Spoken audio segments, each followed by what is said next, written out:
जय श्री कृष्ण ज्ञान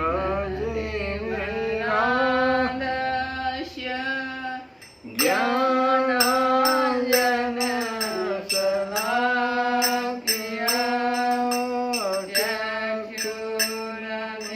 चक्षुरुन्मीलितं येन तस्मै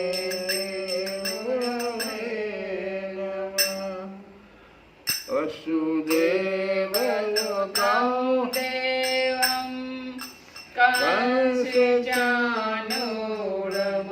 कंसचाणूरमर्दनं देवकी परमानन्दं कृष्णं वन्दे जगद्गुरुं रुक्मिणी केली संयुक्तं पीताम्बर सुशोभितं मवाप्त तुलसी गन्धं कृष्णं वन्दे जगद्गुरुं कृष्ण करुणा सिन्धो दीनबन्धु जगत्पते गोपेश गोपिका कान्त राधाकान्त नमोऽस्तुते प्राप्त काञ्चन गौराङ्गी राधे वृन्दावनेश्वरी विश्वभानुसुते देवी प्रणमामि हरिप्रियं श्रीकृष्णाय वासुदेवाय हरये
हम लोग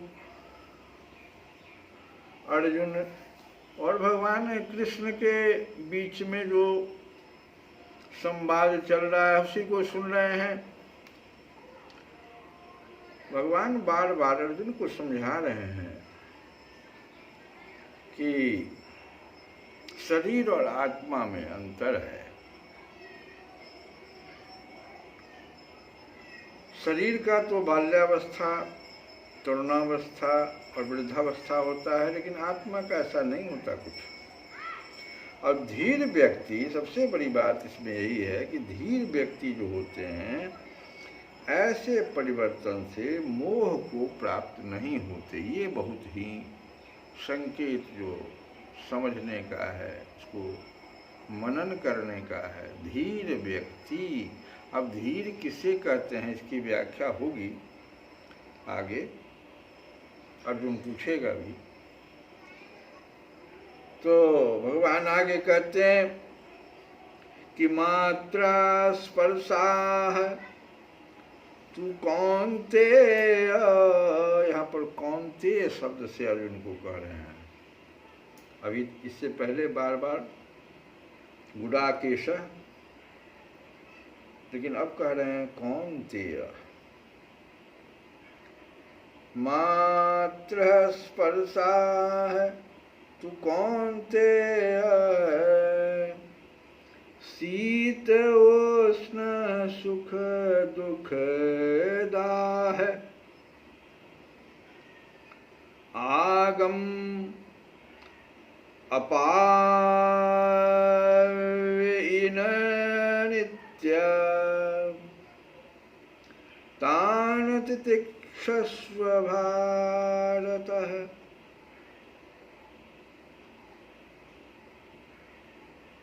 हे कुंती पुत्र कौन्तेय,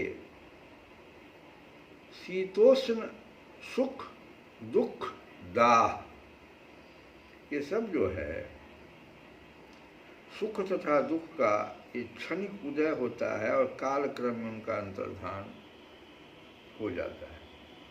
जैसे सर्दी तथा गर्मी की ऋतुओं के आने जाने के सब समान इसको मानो। सुख और दुख जो है, धीर पुरुष जो है ना, इससे घबराता नहीं। वो देखता है कि अभी अभी तो सर्दी का ऋतु पास किया, उसके बाद फिर गर्मी आ गई।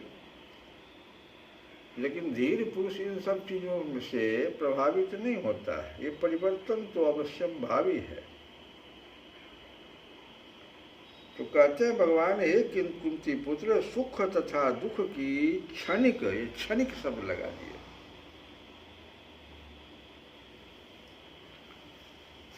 उदय तथा कालक्रम में उनका अंतर्धान होना सर्दी तथा गर्मी की ऋतुओं के आने जाने के समान है।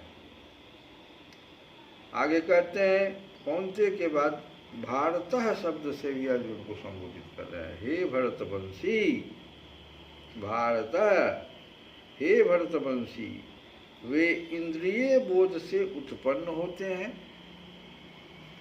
आत्मा का इसमें कहीं कुछ लेना देना नहीं है। इंद्रिय बोध से उत्पन्न होते हैं। ये ज्ञान इंद्रियां जो है ये इनको बोध कर लेती है सुख और दुख को।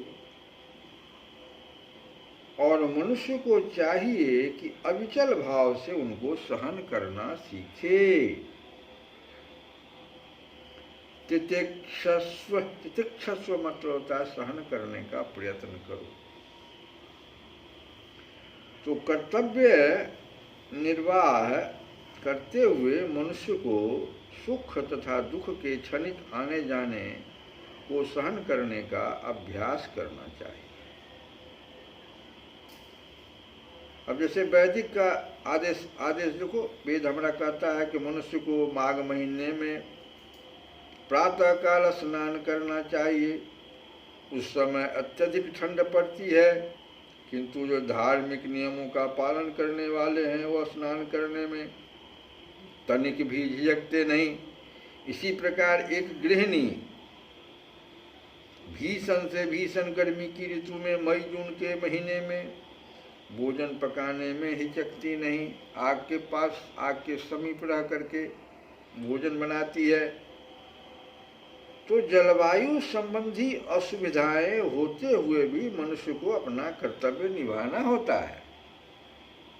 इसी प्रकार जो तुम अर्जुन क्षत्रिय हो तो युद्ध से विमुख होना ठीक नहीं है, ये तुम्हारा कर्तव्य है, क्षत्रिय धर्म है। जो अपने किसी मित्र या परिजन से भी युद्ध करना पड़े तो अपने धर्म से विचलित नहीं होना चाहिए। मनुष्य को ज्ञान प्राप्त करने के लिए धर्म के विधि विधान पालन करने होते हैं, क्योंकि ज्ञान तथा भक्ति से ही मनुष्य अपने आप को माया के बंधन से छुड़ा सकता है। अर्जुन को जिन दो नामों से संबोधित किया गया है वे भी महत्वपूर्ण है।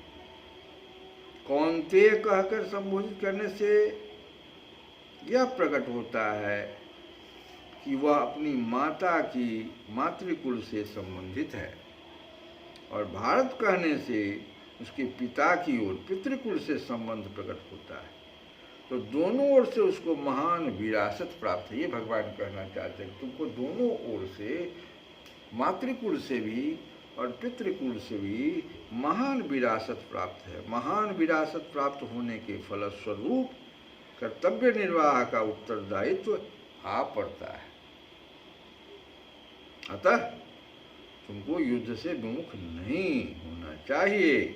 आगे भगवान कहते हैं कि यमहीन व्यथ यन्ति एते पुरुषं पुरुष ऋषभ शम दुख सुखम धीरम सह अमृत त्वाय कल्पते। अमृतत्वाय, अमृतत्वाय मतलब होता है मुक्ति के लिए।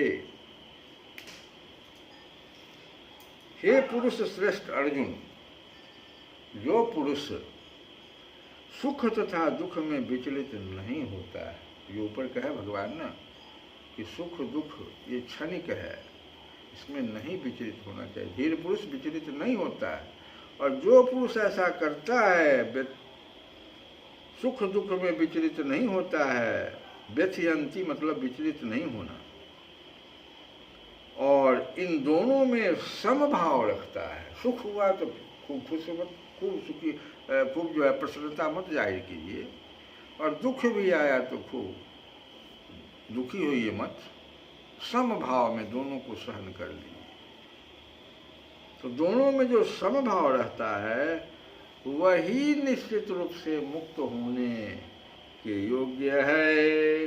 जो व्यक्ति आत्म साक्षात्कार की उच्च अवस्था प्राप्त करने के लिए दृढ़ प्रतिज्ञ है, आप अगर ये चाहते हैं कि हमको आत्म साक्षात्कार, बहुत ऊंची बात है ये ज्ञान मार्ग से भगवान बता रहे हैं, ये ऊंची बात है। आत्म साक्षात्कार करना मामूली बात नहीं है। तो जो लोग चाहते हैं, इस उच्च अवस्था को प्राप्त करना चाहते हैं, दृढ़ प्रतिज्ञ हैं और सुख तथा दुख के प्रहारों को समभाव से सह सकते हैं, वह निश्चय ही मुक्ति के योग्य हैं। तो भगवान वहाँ पर ये सर्टिफिकेट दे देते हैं कि भाई तब तुम मुक्ति के योग्य हो। लेकिन दो वहाँ पर लग गया कि धीर पुरुष होना चाहिए, घबराना नहीं है, समभाव रखना है। वर्णाश्रम धर्म में जो चौथी अवस्था होती है उसको कहते हैं संन्यास आश्रम। वो कष्ट साध्य होता है। संन्यास आश्रम जो है बड़ा कष्ट साध्य अवस्था है, किंतु जो अपने जीवन को सचमुच पूर्ण बनाना चाहता है वह समस्त कठिनाइयों के होते हुए भी संन्यास आश्रम अवश्य ग्रहण करता है। यही जो कहे नहीं, उच्च अवस्था आत्म साक्षात्कार की अवस्था उसी समय में मिलती है, ज्ञान की पराकाष्ठा। ये कठिनाइयाँ पारिवारिक संबंध विच्छेद करने तथा पत्नी और संतान से संबंध तोड़ने के कारण उत्पन्न होती है। ये संन्यास आश्रम है, हर जगह से आपका संबंध विच्छेद हो जाता है। किंतु यदि कोई इन कठिनाइयों को सह लेता है तो उसके आत्म साक्षात्कार का पथ निष्कंटक हो जाता है। अतः अर्जुन को क्षत्रिय धर्म निर्वाह में दृढ़ रहने के लिए कहा जा रहा है। भले ही स्वजनों या अन्य प्रिय व्यक्तियों के साथ युद्ध करना कितना ही दुष्कर क्यों न हो। जैसे संन्यास आश्रम में कहे कि अपने पुत्र से, अपने पत्नी से, माता पिता से, सबसे संबंध विच्छेद करना पड़ता है, तब आत्म साक्षात्कार की ओर बढ़ता है। भगवान चैतन्य महाप्रभु ने भी 24 वर्ष की अवस्था ही संन्यास ग्रहण कर लिया था। यद्यपि उन पर आश्रित उनकी तरुण पत्नी भी थी तथा वृद्धा माँ भी थी। ब्राह्मण थे वो, बंगाल के। चैतन्य महाप्रभु 24 वर्ष की अवस्था में ही संन्यास ग्रहण कर लिया और तरुण पत्नी था, वृद्धा माँ की देखभाल करने वाला अन्य कोई भी नहीं था। ये भी बात था, इसका भी उनको मोह नहीं रहा। उनको तो उच्च आकांक्षा लिए हुए बैठे हुए थे कि उनको आत्म साक्षात्कार करना है।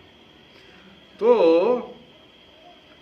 उच्च आदर्श के लिए उन्होंने संन्यास ग्रहण किया और अपने कर्तव्य पालन में स्थिर बने रहे। भवबंधन से मुक्ति पाने का यही एकमात्र उपाय है, दूसरा कोई रास्ता नहीं है। भगवान का भजन करिए तो भरी उनकी आँखों में, भरी काहे भगवान की ओर आदमी जो है सब कुछ छोड़ देता है। चैतन्य महाप्रभु ने 24 वर्ष की अवस्था में सब कुछ छोड़ दिया। क्यों? क्योंकि भगवान में देखा उन्होंने, भरी उनकी आँखों में कितनी है करुणा, जाकर सुदामा भिखारी से पूछो,